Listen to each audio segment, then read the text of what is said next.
Olá, bem-vindos a mais uma aula. Aleluia, Deus é bom. Antes de a gente começar essa aula, que está aqui no capítulo 14, justiça ou juízo, é uma pergunta, tá? Justiça ou juízo, capítulo 14. Quero te fazer uma pergunta. Você crê que foi um anjo do céu que desceu e escreveu esse livro? Você crê? Ah, pastor, eu creio. Se fosse você, não cria. Porque não foi um anjo quem escreveu esse livro. Quem escreveu esse livro foi um homem, um ser humano, como eu e você, tá? Eu creio até que o Espírito Santo deu muita inspiração, mas muita inspiração mesmo. Mas quem escreveu, quem corrigiu, quem editou, quem fez a parte ortográfica dos textos, enfim, quem imprimiu foram homens. E infelizmente eu preciso te pedir perdão porque houve um pequeno erro aqui, tá? Pequeno erro, que é normal, a gente é gente, né? Ser humano. E aqui no capítulo 14, Justiça ou Juízo, o que aconteceu? Na página 141, o poder da oração, esses 4 parágrafos, eles entraram novamente aqui no capítulo Justiça e Juízo. E não entrou o que de fato eu falo sobre justiça e juízo, tá? Não estou querendo me defender aqui, mas não foi comigo aqui, foi com a equipe de trabalho que fez esse livro ficar impresso, tá? Mas também a gente erra mesmo, nós somos humanos. Bom, só que eu tenho aqui o original, são apenas uma página, tá? Depois normaliza. Então eu vou ler aqui no computador ao invés de ler aqui no livro, que não ficou para você esse pedacinho que eu falo sobre justiça e juízo, mas você vai ouvir aqui agora, tá bom? Vamos lá. As pessoas falam a seguinte frase: Deus é amor, mas também é justiça. Você já ouviu essa frase? Eu já ouvi. E na mente delas, elas pensam, se alguém pecar, vai cair na justiça de Deus. Mas a justiça dele é o próprio amor manifesto. O que as pessoas não sabem é que justiça e amor é a mesma coisa. Eles confundem justiça com juízo. Vamos lá. Porque a justiça de Deus é que nos justifica. Ele se tornou pecado e eu me tornei justo. Então, qual seria a frase correta? Deus é amor, mas também é juízo. Porém, não há juízo no tempo da graça. É isso que eu já falei lá atrás. Deus só tem uma opção hoje, abençoar. Ele não tem a opção de condenar. Ele não pode agir como juiz nesse tempo. Por quê? Porque ele agiu como juiz sobre Cristo e estabeleceu esse tempo que é o tempo da graça, que é o tempo que já está pago, está consumado. Então, nesse tempo, se ele aplicar juízo sobre nós, ele está de novo crucificando Jesus. Mas Deus corrige a gente vai falar um pouco à frente sobre a disciplina de Deus, que é diferente. Mas não há juízo no tempo da graça. Há justiça, porque a graça é a própria justiça. A graça é o amor de Deus que nos tornou justo por justiça. O que é a justiça? Alguém pagou. Se alguém pagou, não precisa pagar mais. Essa é a justiça de Deus. E a justiça de Deus é a manifestação do próprio amor dele. É diferente do juízo que vai cair sobre os homens no final do milênio, tá? Vamos entender isso aqui melhor. Vamos lá. Então, qual seria a frase correta? Deus é amor, mas também é juízo. Porém, não há juízo no tempo da graça. Nesse tempo, Jesus já pagou por toda a humanidade na cruz. Ele pagou por todos, tá? Quando você vê um ímpio, a vida dele se dando mal, ou até mesmo a própria natureza, enchente, terremotos, pestes, tudo que acontece não é juízo de Deus. Porque quando você fala que é juízo de Deus, você está complicando a situação, porque aí que a pessoa vai ficar mais contrária a Deus. Ela vai se revoltar, ainda mais quando morre alguém da família. A pandemia foi juízo de Deus, e aí perdeu um membro da família, essa pessoa passa a odiar Deus. Cuidado, porque esse tempo é o tempo da graça. Não há juízo no tempo da graça. É consequência do próprio homem, da própria natureza, do que o homem está fazendo com a natureza, mas não tem nada a ver com o juízo de Deus no tempo da graça. Acredite nessa verdade. O juízo por causa do pecado foi todo sobre ele. Então, o seu pecado, meu, do ímpio, do perdido, o juízo de todo o pecado do mundo já foi sobre Cristo e estabeleceu-se o tempo da graça.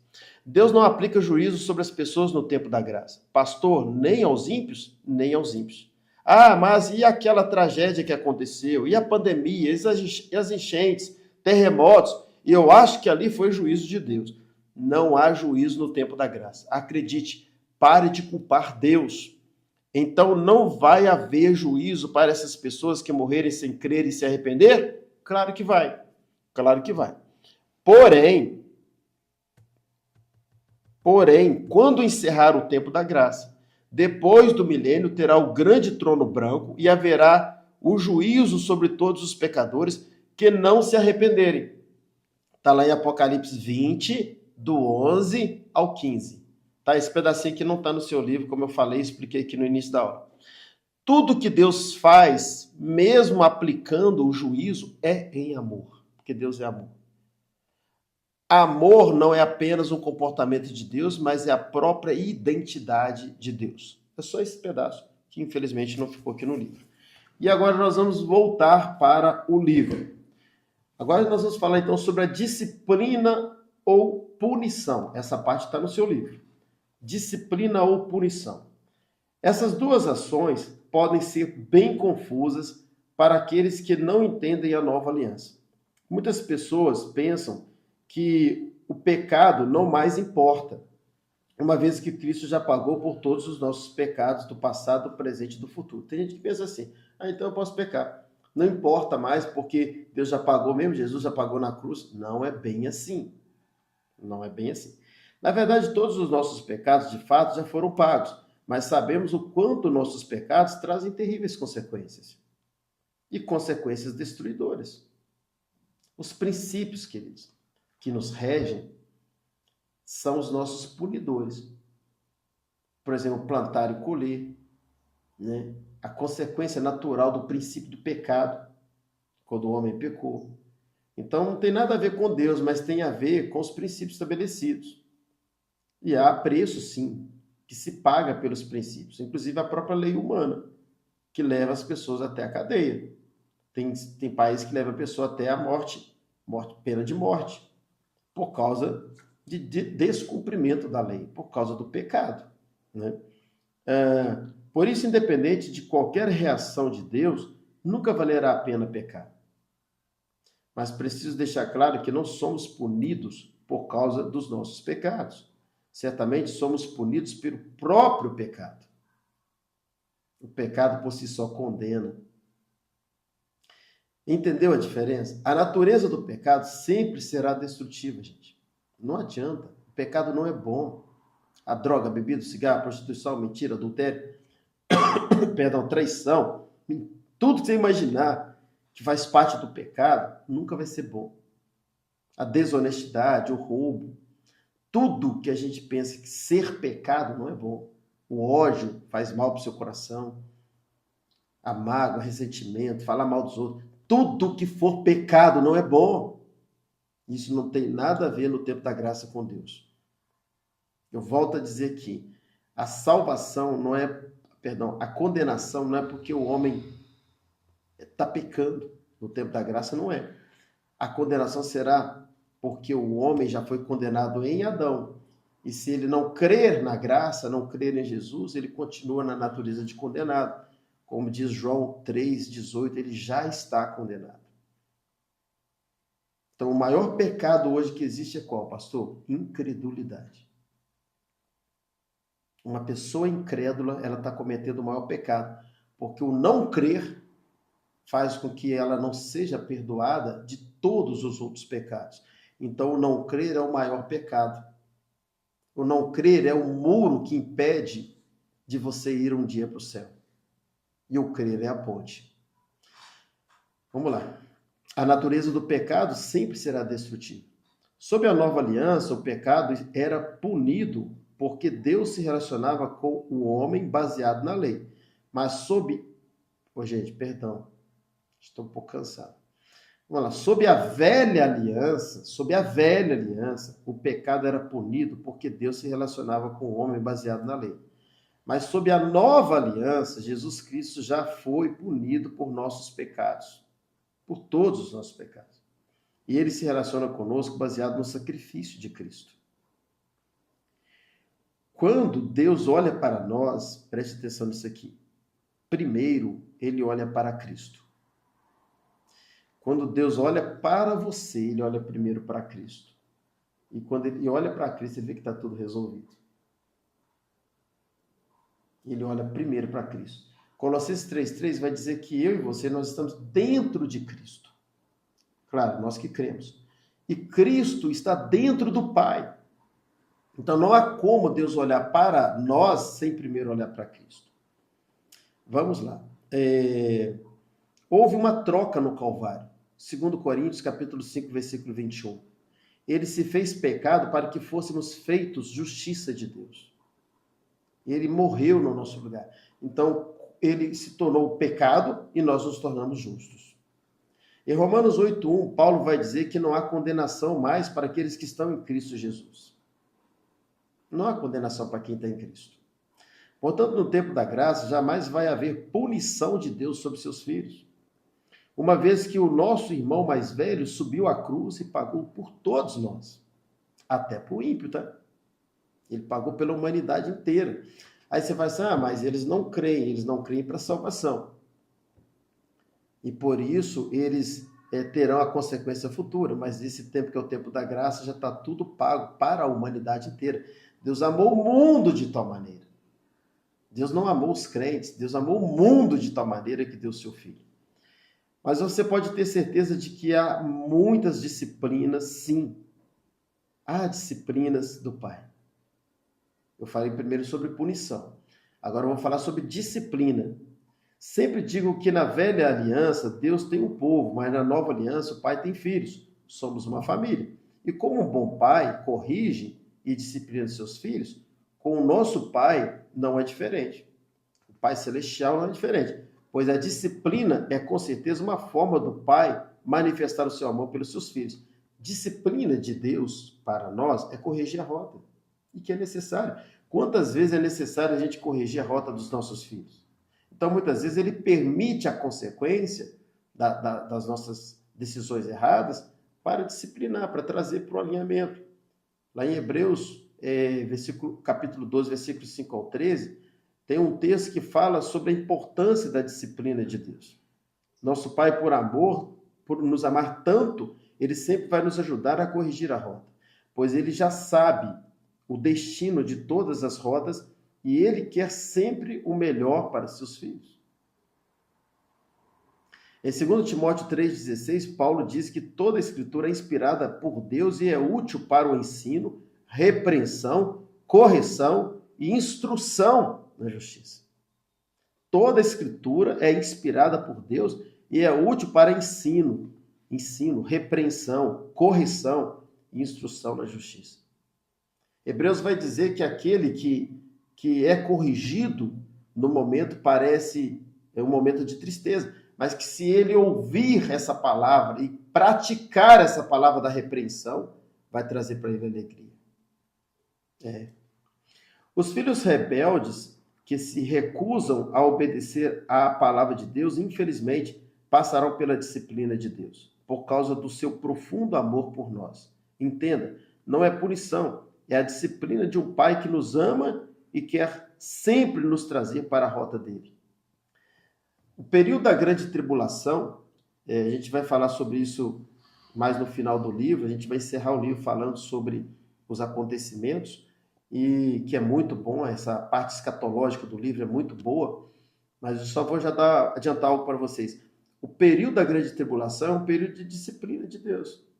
E quem será disciplinado nesse período? Todos aqueles que ficarem para esse período. E quem vai ficar? Os crentes, eu vou usar uma linguagem muito chula aqui, mas para você entender. Os crentes meia boca. Os crentes descomprometidos, os crentes mornos, os crentes que não têm compromisso com Deus. Eles serão todos disciplinados no período da grande tribulação. A grande tribulação, ela não foi preparada, esses 7 anos de paz, 7 anos e meio de... Perdão, 7 anos na totalidade, 3 anos e meio de paz, 3 anos e meio de perseguição, não será um período para o não crente. O não crente vai passar por esse período também, muita gente vai se converter, mas é um período que foi permitido a perseguição, porque na perseguição o crente vira crente. Os crentes do Oriente são muito mais crentes do que crentes do Ocidente, porque estão num lugar de perseguição. Quanto mais perseguidos somos, infelizmente, essa é a nossa natureza, mais crentes somos. E, infelizmente, muita gente não consegue ser crente num tempo tão maravilhoso quanto esse, que todo o nosso curso está falando. Desde o início desse livro, o tempo da graça. Não consegue ser crente de verdade num tempo desse. Por quê? E, infelizmente, esses filhos de Deus passarão pela disciplina de Deus, porque eles vão ficar para a grande tribulação. Ah, mas e os crentes que forem maduros, os crentes que forem perseverantes, fiéis, íntegros, os crentes que entenderam essa graça e se dedicaram a Cristo? Não vão passar. Por isso que vai dizer que estarão dois no campo, um sobe, um fica. Duas moedas no moinho, uma sobe, a outra fica. E não está falando de ir para o inferno, está falando de ficar para o período da grande tribulação, que será um período de pranto e ranger de dentes. Nós vamos mergulhar nesse tema no final desse livro. Essa será a disciplina de Deus, por amor. A gente vai mergulhar sobre isso, tá? Então, não é punição, é a disciplina de um pai que nos ama e quer sempre nos trazer para a rota dele. Precisamos entender que a disciplina de Deus não tem nada a ver com o próprio Deus, mas tem tudo a ver com a gente. Então, assim, quando Deus nos disciplina, não é porque Deus tem problema de identidade, não. Não é porque a gente não faz a vontade dele. Não, não é nada disso. Ele nos disciplina porque nos ama tanto, e volta a dizer, ele quer nos trazer para a rota. Ele sabe o que é melhor para nós. Ele vai estar sempre trazendo disciplina. Essa disciplina é no contexto de alinhar o nosso coração com o dele. É no contexto de você não fazer de novo, porque aquilo que você fez não foi bom para quem? Para você. Querido, eu e você, nós não temos nada que Deus precise. Tudo que ele faz é por causa de nós. É por causa da gente. Toda a disciplina dele é porque ele quer o melhor para os seus filhos. E é necessário, sim, que haja essa disciplina. A gente vê os nossos filhos e sabe o quão é importante ter essa disciplina na vida deles. Corrigir a rota, mostrar que o erro que eles cometeram trouxe o fracasso um pouco à frente. Trouxe consequência um pouco à frente. Então, a consequência pode ser uma disciplina. Um plantar errado acaba colhendo errado. Não deixa de ser um princípio de disciplina. E tudo isso é por amor. Entenda, tudo que Deus faz é por amor. Talvez você vai ter dificuldade de entender isso. Mas até o juízo de Deus é por amor. Porque ele é o próprio amor. Ele não é amor e juízo, como muita gente fala. Ele é amor e pratica a justiça e o juízo. É diferente. Mas a essência dele é amor. Então, se a essência dele é amor, a natureza dele é amor, tudo que ele faz para frente, ele faz em amor. Porque é o que ele é. O juízo dele é amor, a justiça é em amor. Tem gente que fala, né? A gente falou um pouco atrás, Deus é amor, mas também é. Não. Deus é amor e ponto. Ele pratica a justiça, pratica a disciplina, pratica a punição, pratica o juízo. Tudo que ele faz em amor. Ele só é amor. Mas ele age em justiça, ele age em juízo, não nesse tempo, mas vai agir em juízo. Ele age em punição, ele age em disciplina, porém tudo não perdendo a essência do amor. Carol, quanto tempo tem? Ok, vamos mais um pouquinho aqui. Você que é pai ou mãe, com certeza tem mais facilidade em entender a disciplina de Deus com seus filhos. Muitas vezes nos comportamos como meninos imaturos, tomamos decisões erradas, sem sequer saber as consequências delas. Então isso às vezes acontece, a gente toma a decisão errada, sem sequer saber a consequência dela, e muitas vezes a gente faz pior, a gente culpa o diabo.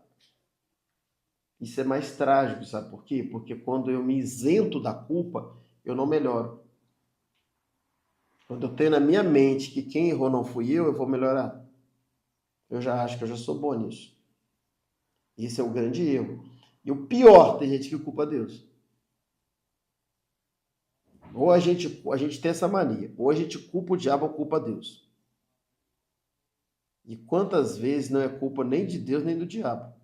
Nem do diabo. Mas não vou usar a palavra culpa. É responsabilidade nossa. Nós, como maduros, nós precisamos ser filhos responsáveis e entender que muitas das nossas decisões, das consequências, dos nossos erros, é por falta de responsabilidade. A pessoa às vezes está devendo o mundo. Que culpa tem Deus disso? E por que você está repreendendo o demônio? Não, você simplesmente comprou mais do que deveria comprar. Você passou o cartão esquecendo que ia chegar a conta. Você não fez um bom planejamento das suas finanças. Aí depois você vai repreender demônios? Depois é demônio que é culpado? Ou é Deus que pesou a mão? Aí você vai e atrela isso com o pecado que você está cometendo e fala assim, já sei. É o peso da mão de Deus. Espera aí. Precisamos ter um pouco de sabedoria, humildade e parar de se vitimar. E começa a pensar, espera aí. Se eu tivesse comprado menos, teria sobrado mais dinheiro. E a minha saúde financeira seria melhor. Ou se eu tivesse estudado mais, eu ganhava mais. Enquanto alguns amigos estavam estudando, eu estava jogando bola. Eu estava brincando, como mulher, brincando de outras coisas, mas eu não me preocupei em estudar, sendo que meu pai sempre falou comigo, estuda, estuda, estuda. Minha mãe falava, estuda, eu não quis estudar. E agora, hoje eu ganho menos. E por ganhar menos, eu tenho poder de compra menor. Mas então, se eu tenho poder de compra menor agora, eu tenho que comprar o quê? Menos. Menos. Então, quantas áreas da nossa vida têm sérias consequências e não tem culpa nem de Deus nem do diabo? Não é nem disciplina de Deus. É a disciplina da vida. Tem gente que pensa, mas aquela criança morreu. É a vida. Aconteceu aquele acidente, Deus podia ter evitado. Deus deu a terra aos homens. Não para de culpar Deus. Mas por que morreu tão nova? É a vida caída. É o sistema caído dessa terra, desse mundo. Deus tem um outro plano. Espere por ele. Mas eu não posso ficar aqui culpando Deus de consequências que está acontecendo com a própria vida. Por que aquela tragédia de enchente? É a natureza, que muitas vezes o homem pôs a mão e atrapalhou. A gente não pode ficar culpando Deus. Você quer ver outra área? A área de saúde. Por que Deus permite tanta doença na minha vida? Como que você está cuidando da sua saúde? Você está cuidando bem do seu corpo? Hoje é um tempo, por exemplo, de exercício físico que você faz. Hoje é um tempo que você tem que tomar cuidado com o que você come. Você está se preocupando com isso? Você está se preocupando com as proteínas que você come, com carboidrato, com carne gordurosa, ou com aquilo que prejudica a sua saúde? Aí você é desenfreado no comer, não tem nenhuma dieta, nenhum cuidado, não faz exercício físico, nada. Depois, morreu de infarto o meu irmão. Ou eu quase infartei. O meu colesterol é alto, meu triglicérides é alto. Qual o cuidado que você está tendo da sua saúde? Deus está falando para você e para mim. Tem coisas hoje na nossa vida que se tornou necessidade. Não é vaidade, é necessidade. Então, quantas coisas na nossa vida, querido, quantos acontecimentos, quantos fracassos, quantas áreas da nossa vida que não está do jeito que gostaríamos que estivesse, e a gente quer apontar o diabo como culpado ou Deus. A gente chega a apontar Deus como culpado. Não. A culpa é nossa. Sabe qual é a nossa oração? Senhor, livre-me de mim mesmo. Davi foi claro, Davi foi sincero quando ele pecou com Betseba. Está lá no Salmo 55, verso 12. Não é versículo não, é verso. Salmo, confere para mim, Carol, se está lá mesmo. Tomar mais cuidado aqui. Salmo 55, verso 12. O salmista ele fala assim, se fosse o inimigo que viesse contra mim, eu teria suportado. Se fosse o adversário, eu teria fugido. Mas eras tu, homem meu igual, meu guia, meu íntimo amigo. É como se ele estivesse olhando para o próprio espelho e dizendo assim, Davi, 12. É isso mesmo, obrigado. É como se ele dissesse assim, Davi, sabe aquele pecado que você cometeu com Betseba? Se fosse o inimigo, o diabo, você teria suportado. Se fosse o adversário, Saul, você teria fugido. Mas era tu, Davi, era você mesmo. Ele foi sincero com ele mesmo e disse assim, a culpa é sua. E é isso que falta para muita gente. Aí fica falando de juízo de Deus, de disciplina de Deus, de condenação, de punição, quando na verdade é ele. Ou fala que o diabo se levantou. É importante que olhemos para nós, para a nossa própria vida, e veja o que nós podemos plantar melhor para colher melhor. Em muitas áreas não tem nada a ver nem com Deus, nem com o diabo, né? Vamos lá, muitas vezes nos comportamos como meninos imaturos. Tomamos decisões erradas sem sequer saber as consequências delas. Isso vai para muitas áreas. Você monta um negócio que Deus não te deu direção para montar, investe o dinheiro que não deveria investir, entra no aluguel que você não tem condição de pagar, compra o que você não tem condição de comprar. Essa área financeira, então, é uma tragédia para muita gente. Essa compulsividade do comprar, não faz um bom planejamento financeiro, traz consequências até dentro do casamento. Há divórcio por causa disso. Há divórcio, a área da saúde. Perdão, gente, vou falar com muito amor aqui. Coca é bom? Coca-Cola é bom? É, Carol. Carol já balançou a cabeça que é bom Coca-Cola. Posso falar uma coisa para vocês? Coca-Cola não é bom, não. Coca-Cola é ótimo. O refrigerantezinho gostoso é o tal da Coca-Cola. Então, quando a pessoa come rápido, e não dá nem tempo de descer a comida, já enche o garfo de novo, ou a colher para comer, aí que precisa de uma coquinha mesmo, né? Empurrar aquilo tudo lá para baixo, dar aquela rotada. Minha esposa chegou a falar várias vezes isso. Ei, que bebidinha boa! Levantava assim. Coca-Cola é bom, é claro que é bom. Mas eu parei com Coca-Cola tem 1 ano. Porque um dia a ficha caiu. Que é bom sim, mas faz muito mal. E já está comprovado que faz mal. E assim também os outros refrigerantes, porém menos. Mas a Coca, que é o melhor refrigerante para a maioria, e faz sentido, é o pior refrigerante. Aí você encharca na Coca-Cola, engorda e depois fica reclamando do seu corpo. Encharca, mas porque tem muito açúcar na Coca e açúcar engorda, e pá. Mata a sede com isso aqui, ó. E depois, se você gosta de Coca-Cola, pega um pouquinho e bebe, para matar a vontade, mas não a sede. Mas eu desenfreio, eu gosto de... Não vai, ué. Mas depois não culpe Deus. Não culpe Deus, não culpe o diabo. O diabo se levantou contra a minha saúde. Não, querido. Não. Seja pelo menos maduro, sincero com você mesmo. Então vamos lá. Nosso Pai de amor vem rapidamente nos ajudar. Perdão, deixa eu ir aqui mais direto para entender. Muitas vezes nos comportamos como meninos imaturos, tomamos decisões erradas sem sequer saber as consequências delas. Nosso Pai de amor vem rapidamente nos ajudar a corrigir a rota, mas é necessário que haja sensibilidade e obediência de nossa parte. Obediência. Imagine seu filho pequeno querendo atravessar a rua e está vindo um carro em alta velocidade. Você grita, pare! Se ele não parar, sabemos que a consequência pode ser terrível. E é assim que muitas vezes nosso Pai de amor se relaciona conosco.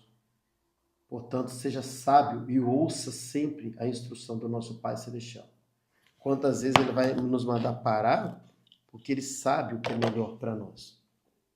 Eu me lembro, só para a gente concluir essa aula, eu me lembro que eu estava um dia com a minha família lá no Pará, em Santarém, Alter do Chão.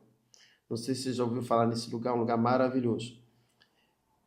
Pará, Santarém, Alter do Chão, que é uma praia de água doce. Eu me lembro que era noite, foi para passear eu, o Matheus, a minha esposa e o Luquinha. Fomos lá para a beira de uma prainha lá, e a gente desceu para ir até na orlazinha da praia de água doce. E quando a gente ia descer, na beira da rua, eu resolvi dar uma instrução para o Luquinha. Na época ele tinha uns 3 aninhos. E eu falei, Luquinha, vem cá. Tá vendo esse passeio aqui? Eu instruí ele. Falei assim, tá vendo esse passeio? Quando você subir, quando a gente voltar e você subir a rua, eu não sei porque eu dei aquela orientação naquele momento, mas eu senti de dar aquela orientação. Você vai ficar aqui nesse passeio esperando pelo papai. Quando o papai chegar, o papai vai te ajudar a atravessar a rua. Você não pode atravessar a rua sozinho, porque é perigoso um carro te pegar. Então você sobe, para no passeio. Deve ser que eu tinha aprontado alguma coisinha antes, é por isso que eu orientei. Você sobe, para no passeio, espera o papai te ajuda a atravessar, tá bom? Tá bom, papai. Ainda falou, tá bom, papai. Na minha mente ele entendeu. Falei, tá bom, você não pode atravessar sozinho. Você para aqui no passeio e espera pelo papai, tá bom? Ele, tá bom, papai. Aí fomos para a praia, ficamos lá bem rápido, uns 15 minutinhos só, e voltamos. Na volta, eu e minha esposa estavam mais atrás, batendo papo, e ele andando um pouquinho à frente mesmo. E ele deu uma disparada na frente. Mas o que estava na minha mente? ele vai chegar no passeio, ele aprendeu, ele vai parar. Gente, o Luquinha chega no passeio e corre atravessando a rua. Quando ele correu para o meio da rua para atravessar a rua, porque do outro lado tinha um parquinho. Quando ele foi atravessar a rua, veio uma moto acelerar. E eu subi e gritei, para! Eita! E quando eu dei aquele grito, o Luquinha assustou com o grito e ele parou. No meio da rua. Quando ele parou, foi a conta. Eu estou falando para vocês diante do Espírito Santo. Olha a distância aqui das minhas mãos. Foi a conta da moto aceleradíssima. Passa isso aqui. Pensa num livramento de morte de Deus. Pensa num segundo a mais ali que o Luquinha estava morto e não existia hoje. Foi a pura mão de Deus naquele momento. E tudo bem que ele era novinho, ele não tinha então a idade para obedecer instruções. E eu achei que ele tinha. Aí a partir daí eu passei a tomar mais cuidado, porque na minha mente era o suficiente aquele conselho, mas não foi. Mas pensa, ele devia... Se ele obedecesse, não teria dado nada disso, mas por uma desobediência, tudo bem, não estou culpando a idade, volto a dizer, ou por uma falta até mesmo de maturidade minha, né? Por um pequeno detalhe, o Luquinha hoje não existia mais, não estaria mais aqui no nosso meio. Coisa assim de, gente, 1 segundo, ele teria perdido a vida, porque a velocidade da moto era uma moto alta ainda. Seria o suficiente para matá-lo assim, na hora. Bom, eu estou falando sobre o meu filho, que foi mais um erro do pai do que do filho. Mas o nosso pai não erra. E quantas vezes ele dá orientação para nós, porque ele sabe na onisciência dele que nós somos capazes de obedecer. E a gente não obedece. E por não obedecer, tem consequências terríveis. Essa ele deu um livramento, mas muitas ele permite que aconteça para que a gente aprenda. Para disciplinar-nos e trazer-nos para a rota. E ele faz isso. Então, o juízo de Deus, não. No tempo da graça, não. Mas a disciplina de Deus é muito necessária. E é ela que nos educa. Tá bom, gente? A gente terminou essa aula e até a nossa próxima aula. Deus é bom.